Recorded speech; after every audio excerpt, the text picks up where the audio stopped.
प्रदेश के महामंत्री और राष्ट्रीय इंटर के सदस्य आदरणीय कामरेड जयराम जी, हम लोग महामंत्री मिलेंगे मेरे जिला के मेरे प्रदेश के प्रदेश के बोला मैंने, आप जिला से अब देश के। तो हम लोग यहाँ आज सभी यहाँ इलेक्ट्रॉनिक और मीडिया के हमारे आज जिस उपलक्ष्य को लेकर हम लोग एकत्रित हुए उसमें सबसे बड़ा तो मुद्दा है और उसके ऊपर हम लोगों को चर्चा करनी है कि सरकारें क्यों नहीं काम शुरू कर देगी, जिसको आज 2 वक्त इसलिए 1.2 वर्ष में जो हम लोग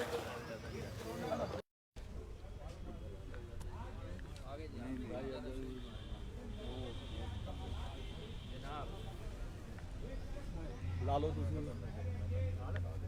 आयो रेदा जी, इधर आ जाओ, इधर आ जाओ, आओ जी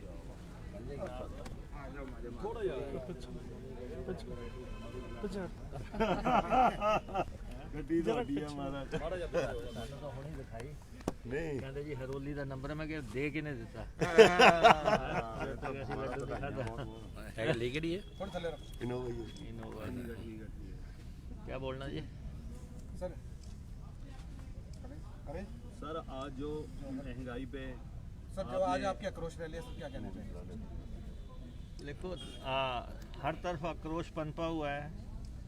हिमाचल प्रदेश में हर तरफ अराजकता फैली हुई है। जहाँ भी मुख्यमंत्री जाते हैं वहाँ पे थप्पड़ कांड होते हैं। तो ये जो पूरा हिमाचल जो है अराजकता की गिरफ्त में आ गया है और जो लोगों के बेसिक बुनियादी मसले हैं वो पूरी तरह नज़रअंदाज हो रहे हैं। तो इसलिए जिस ढंग से महंगाई हो रही है, जिस ढंग से बेरोज़गारी हो रही है, जिस ढंग से कोरोना को डील किया गया है, वो सारे मसले जो है बैक बर्नर पे चले गए हैं, बैकग्राउंड पे चले गए हैं। सरकार अपनी समस्याओं से ग्रस्त है। इसलिए हम यहाँ पे विरोध कर रहे हैं, विरोध प्रदर्शन कर रहे हैं।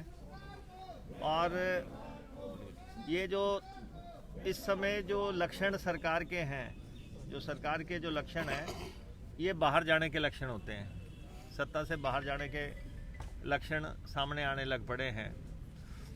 जो कुल्लू में घटित हुआ, जिस ढंग से केंद्रीय मंत्री की प्रेजेंस में, मुख्यमंत्री की प्रेजेंस में घटित हुआ, इसका मतलब मुख्यमंत्री का प्रशासन पे कोई नियंत्रण नहीं है, कोई कंट्रोल नहीं है। अब रोजाना ऑर्डर कर रहे हैं कि हमने इसको हटा दिया, इसको लगा दिया, इसको सस्पेंड कर दिया, एडवाइजरी जारी हो रही। ये तो एक ऐसा बदनुमा दाग हिमाचल प्रदेश पे कुल्लू प्रकरण ने लगाया है जिसकी कि सारे देश में चर्चा हुई और इस सरकार पे सबने उंगली उठाई। और ये तो पुलिस प्रमुख को भी कहना पड़ गया कि पुलिस की छवि जो है ख़राब हुई है। ये तो कल उन्होंने जो एडवाइजरी जारी की उसमें भी कहा है। और जो कुल्लू में मुख्यमंत्री नहीं चाहते थे कि 4 लेन प्रभावित जो है गडकरी जी से मिले, और उन्होंने कोशिश की, लेकिन इसके बावजूद मंत्री उनसे मिल लिए। और उनका सबसे पहले मुख्यमंत्री का गुस्सा फूटा। वीडियो देखा जाए तो मुख्यमंत्री का जो गुस्सा था वो सामने आया। उसके बाद ये सारे आफ्टर इफेक्ट्स हैं। तो इस कुल्लू के प्रकरण का जो जिम्मेवार है उसके लिए मुख्यमंत्री जिम्मेवार हैं। और थप्पड़ चल रहे हैं, लातें चल रही हैं। ये किसी भी, और आपने कहीं देखा कि मुख्यमंत्री की सिक्योरिटी पिटती हो? किसी प्रदेश की, किसी देश के प्रधानमंत्री की या मुख्यमंत्री की सिक्योरिटी पिटती हुई देखी आपने? ये जयराम शासन के राज में ही संभव है। और उसके बाद आप शिमला का ले लो, कैबिनेट के अंदर मंत्री जो है और चीफ सेक्रेटरी में तनातनी हो रही है, और चीफ सेक्रेटरी भी हेड ऑफ द एडमिनिस्ट्रेशन है, उनको जिस ढंग से डील किया जा रहा है ये भी अनफॉर्चुनेट है। हालत ये है कि पीएसओ से लेके मंत्री तक सब आउट ऑफ कंट्रोल हो चुके हैं, सारी सरकार अनियंत्रित हो चुकी है, दिशा विहीन हो चुकी है। हमने बड़ी शुरू में इस सरकार के बारे में कहा था कि ये सरकार जो है इसकी क्रैश लैंडिंग होगी, और ये उसी तरफ को ये बढ़ रहे हैं। अब जो धर्मशाला में हुआ, धर्मशाला में इनके विधायक इन्वॉल्व हैं, हालांकि ये परिवार के मसले की दुहाई दे रहे हैं, लेकिन बेटी है अनमोल, जो बड़े बड़े नारे दिए हैं। सर कांग्रेस पार्टी का क्या इस पे क्या स्टैंड होगा, क्या आने वाले दिनों में क्या रणनीति अपनाएगी? स्टैंड क्या, ये सरकार अपना रास्ता खुद बना रही है बाहर जाने के लिए। इस सरकार को किसी धक्के की जरूरत नहीं पड़ेगी, इसने अपने आप ही जो है अपना रास्ता बना के बाहर हो जाना है।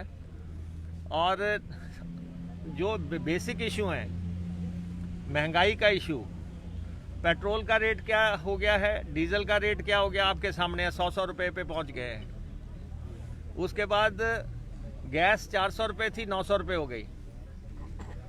सीमेंट की बोरी 270 रुपए पे हमने छोड़ी थी कांग्रेस के टाइम में, आज 425 रुपए बोरी हो गई। सरिया 7000 रुपया हो गया। जो डिपू का तेल है वो 98 रुपये और 103 रुपये था, आज वो 160 रुपये हो गया। बाजार में सरसों का तेल जो है वो लगभग 225 रुपये मिलना शुरू हो गया। दालें 100 रुपया 110 रुपये हो गई। महंगाई ने लोगों की कमर तोड़ दी। इवन डिपू की स्कीम चरमरा गई, जो कि वीरभद्र सिंह जी ने शुरू की थी, कांग्रेस ने शुरू की थी, वो स्कीम चरमरा गई। तो इसलिए महंगाई सबसे बड़ा मसला है, लोगों का जीना मुश्किल हो गया है, लोगों के पास पैसे नहीं है। उसके बाद बेरोजगारी बहुत बड़ा मसला हो गया। ये जो कोरोना काल में 3000 लोगों ने जो आत्महत्याएं की हैं, आप क्या समझते हैं कि इन आत्महत्याओं के पीछे महंगाई और बेरोजगारी नहीं है? जिन लोगों की नौकरी छीनी है, जिन लोगों के पास खाने के लिए रोटी नहीं है, पैसा नहीं है, उन लोगों ने जो है फंदे लगाए हैं पंखे से, और ये 3000 से ज़्यादा का आंकड़ा सामने आ गया है। लोगों की नौकरियां छूट गई, सरकार ने किसी की कोई मदद नहीं की, और सरकार जो है चोर दरवाजे से नौकरियां कर रही है। बेरोजगारों से धक्का किया जा रहा है, ना तो सबॉर्डिनेट सिलेक्शन बोर्ड से भर्ती हो रही है, ना ही पब्लिक सर्विस कमीशन से भर्ती हो रही है। अपने चहेतों को, अपने जो है पार्टी के लोगों को और परिवारों को बैकडोर से जो है रखा जा रहा है, आउटसोर्स के माध्यम से। बीजेपी ने शिमला में और धर्मशाला में जो बैठकें करी हैं और मिशन रिपीट का लक्ष्य रखा है, उसके लेकर मंत्री घर घर जाएंगे कार्यकर्ताओं को, क्या मानते हैं आप? नहीं, जहां भी जाएं ये, अब मंत्री घर चले जाए, मुख्यमंत्री घर चले जाएं, इससे कोई सरोकार नहीं है। क्योंकि कोरोना काल में आप बताएं 3500 लोग मारे गए हैं, कोरोना में 3500 लोग मारे गए। एक्सीडेंट की धाराओं के तहत 4 लाख रुपया मिलता है। क्या सरकार हिमाचल प्रदेश के लोगों को, जिनकी कोरोना से डेथ हुई, क्या 4 लाख रुपया देगी? वेलफेयर स्टेट है ये, कल्याणकारी राज्य है, वो 4 लाख रुपया लोगों को क्यों ना मिले जो जिनकी अचानक डेथ होगी? ये भी आपदा है। आपदा में जब 4 लाख का प्रावधान है, तो आप उन परिवारों को 4 लाख रुपया क्यों नहीं दे रहे हैं? दूसरा, कोरोना काल में जिन सरकारी कर्मचारियों की मौत हुई है, चाहे वो नर्स थी, चाहे वो आशा वर्कर थे, चाहे ड्राइवर कंडक्टर थे, चाहे डॉक्टर थे, आपने कहा था 50 लाख रुपया जो है हम उनको देंगे, 50 लाख रुपया इंश्योरेंस कवर देंगे। जयराम बताएं कि इन्होंने किस व्यक्ति को 50 लाख रुपया दिया हिमाचल प्रदेश में? फिर जो महिलाएं जो हैं, जो विधवा हुई हैं, उनके लिए आपने क्या योजना दी है? और अनाथ बच्चों के लिए आप कह रहे हैं 18 साल के बाद हम ये करेंगे, तो 18 साल इंतज़ार करते रहेंगे बच्चे? ये सारा जो जिस तरीके से लोगों की मदद होनी चाहिए थी कोरोना काल में, आपने किसी टैक्सी वाले की मदद नहीं की, गाड़ियां उनकी खड़ी रही, खाने को उनके पास रोटी नहीं। किश्त देने के लिए पैसा नहीं, किसी बस वाले की मदद नहीं की, किसी बच्चे की फीस माफ़ नहीं की आपने, किसी का बिजली का बिल माफ़ नहीं किया आपने, किसी का पानी का बिल आपने माफ़ नहीं किया, किसी के खाते में आपने पैसा नहीं डाला। तो सरकारें क्या इस ढंग से चलती हैं? ये सब लूट मची हुई है, माफिया हर तरफ दंदना रहा है। हिमाचल प्रदेश में एक पत्र अभी हुआ था, सामने आया था एक मंत्री के खिलाफ, काफ़ी गंभीर आरोप थे, क्या मानते हैं? नहीं, देखिए, ये तो सरकार को देखना है। आरोप तो हम जो आरोप लगा रहे हैं, हम सार्वजनिक तौर पे लगा रहे हैं। हम ये कह रहे हैं कोरोना काल में भ्रष्टाचार हुआ, हम बोल रहे हैं जिम्मेवारी से। मेरे साथ मेरे साथी विधायक बैठे हैं, हमारे पूर्व विधायक बैठे हैं, जिला के अध्यक्ष बैठे हैं। हम कह रहे हैं कि कोरोना काल में भ्रष्टाचार हुआ। आप बताएं क्यों भाजपा के राज्य अध्यक्ष को कुर्सी छोड़नी पड़ी? आज दिन तक नहीं बताया। ये बताएं कि डायरेक्टर हेल्थ सर्विसेज को क्यों जेल में डाला गया। और ये सारे जो मसले हैं वो तो सार्वजनिक तौर पे आपने 6-6 करोड़ रुपए के टेंट लगा दिए। कोरोना काल में जो लोगों पे पेशेंट को रखने के लिए 4 करोड़, 5 करोड़, 6 करोड़, ये बहुत बड़ा भ्रष्टाचार निकलेगा आने वाले टाइम में। जनता का पैसा है। आपदा काल में लोगों ने अपने गोल के तोड़ के पैसे दिए हैं, बच्चों ने मुख्यमंत्री राहत कोष में पैसे दिए हैं, और आप जो है उससे गुलछर्रे उड़ा रहे हैं। ये इसका हिसाब आएगा, अभी नहीं आएगा तो आने वाले समय में आएगा। तो इसलिए सत्ता में बैठे हैं, मदहोश हैं, नशे में है पूरी तरह, और चारों तरफ माफिया दंदना रहा है। आप बताएं कि नेशनल ग्रीन ट्रिब्यूनल जैसे संस्थान को ऊना क्यों आना पड़ गया? कलंक का टीका है ये कि अगर दिल्ली से बैठी एक संस्था स्वां को चेक करने आ रही है, हाई कोर्ट को दखल देना पड़ रहा है। और ये सब जानते हैं कि किन लोगों के संरक्षण से ये सारा स्वां में लूट हुई है, किन लोगों ने जेबें भरी हैं।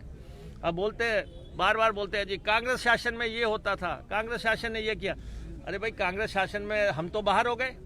आपने वायदा किया था।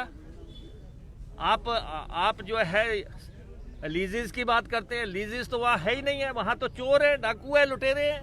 वहाँ कौन सा लीज वाला काम कर रहा है? लीज वाला तो वहाँ कोई काम ही नहीं कर रहा है। और इसलिए अब कह दिया कि 2.5 महीने के लिए स्वां पे बैन रहेगा। नोटिफिकेशन निकल गई कि स्वां में कोई भी पोकलैन नहीं जाएगी और स्वां में कोई भी जेसीबी नहीं जाएगी। मैं अभी आ रहा था, स्वां में जो है धड़ल्ले से जेसीबी और पोकलैन जो है चल रही हैं। कौन उस पर नियंत्रित करेगा? क्या जिला प्रशासन को कोई खबर है कि प्रदेश में जिले में हो क्या रहा है? तो इसलिए आने वाला समय जो है प्रशासन को भी हम चेतावनी दे देना चाहते हैं कि तू भी बदल फलक की, जमाना बदल चुका है। जमाना बदल रहा है, इसलिए जो है लाइन पे आ जाओ सारे, और ठीक ढंग से प्रशासन चलना चाहिए। और ये चंद लोगों को जो लूट की दे रखी है कि आप जो है फॉरेस्ट माफिया यहाँ दंदना रहा है, शराब माफिया यहाँ दंदना रहा है, पैग सेल यहाँ पे हो रही है, घर पे बोतल सप्लाई यहाँ पे हो रही है। हो क्या नहीं रहा है यहाँ पे? रोज लड़ाई झगड़े हो रहे हैं और पुलिस चुनिंदा लोगों को जो है टॉर्चर कर ये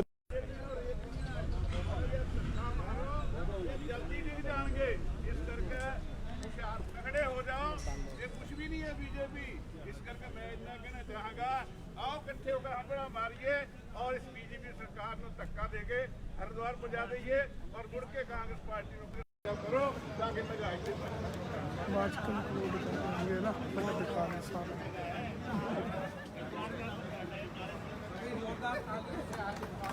हमारे बीच नेता प्रतिपक्ष और हमारे आदरणीय नेता बड़े भाई श्री मुकेश अग्निहोत्री जी हमारे बीच पधार चुके हैं।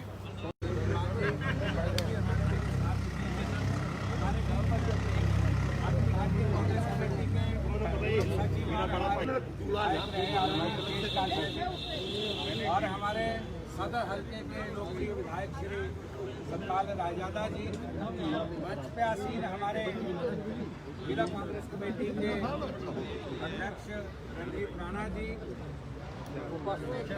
ਸੁੱਖਾ ਮਨੋਦ ਕਿੱਦਾਂ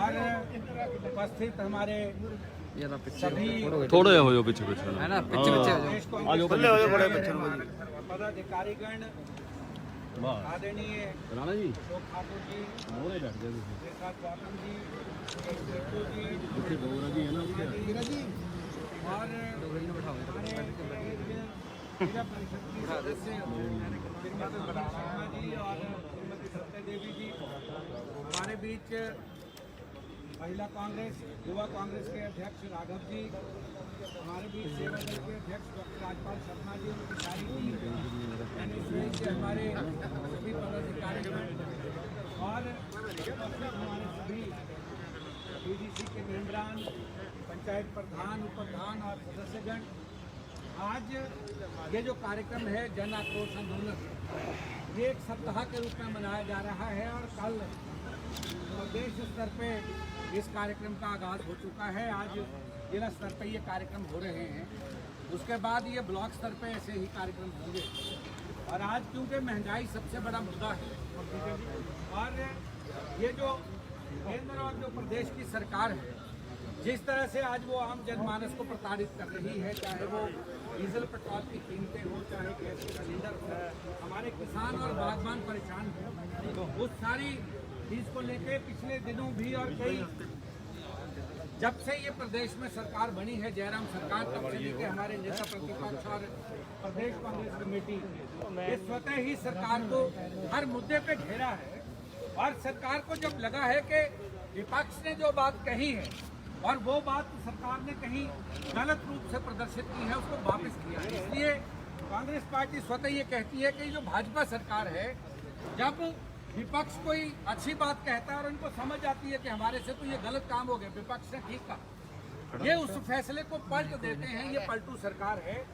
लेकिन इनका एक बड़ा मुद्दा ये है कि ये इतने झूठ बोलने में माहिर हैं कि उसके बाद बोलते हैं कि विपक्ष को सिर्फ राजनीति करना। मैं ये समझता कि अगर विपक्ष सकारात्मक भूमिका इस प्रदेश में नहीं निभाता तो आज प्रदेश का व्यक्ति आज इतना तृष्णित और मानसिक पीड़न से आज भरपूर होता कि लोगों को एक वक्त की रोटी भी मुहैया नहीं होती। मैं बड़े अदब के साथ हमारे अखिल भारतीय कांग्रेस कमेटी के पूर्व सचिव हमारे बड़े भाई राकेश कालिया जी हमारे बीच हैं, इनसे निवेदन करूंगा कि ये अपने विचार हमारे बीच रखें। आदरणीय राकेश कालिया।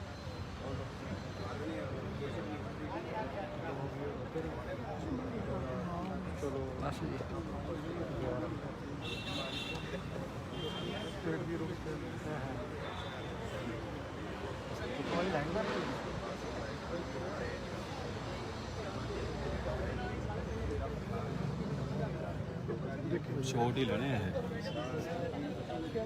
टकीला वाले ਹੈ टकीला वाले शॉट ਕਮਾਨ ਦੇ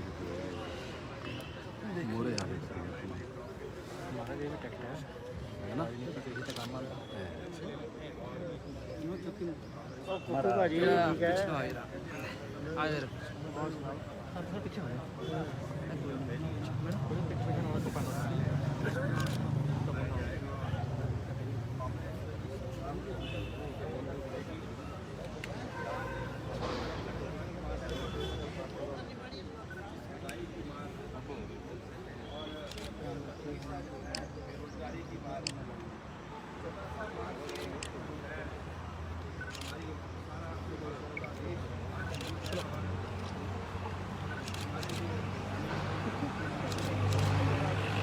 यहाँ पर जहाँ देख सकते हैं कांग्रेस पार्टी के तमाम दिग्गज जो हैं यहाँ पर उपस्थित हैं और कुल मिलाकर मुकेश अग्निहोत्री प्रतिपक्ष के नेता यहाँ पर आप देख सकते हैं कि लाइव तस्वीरों के माध्यम से चाहे कुलदीप कुमार इसके अलावा पूर्व विधायक हो रही हैं और गजरेट की सहायता करने को सरकार एक सहायता मौजूद है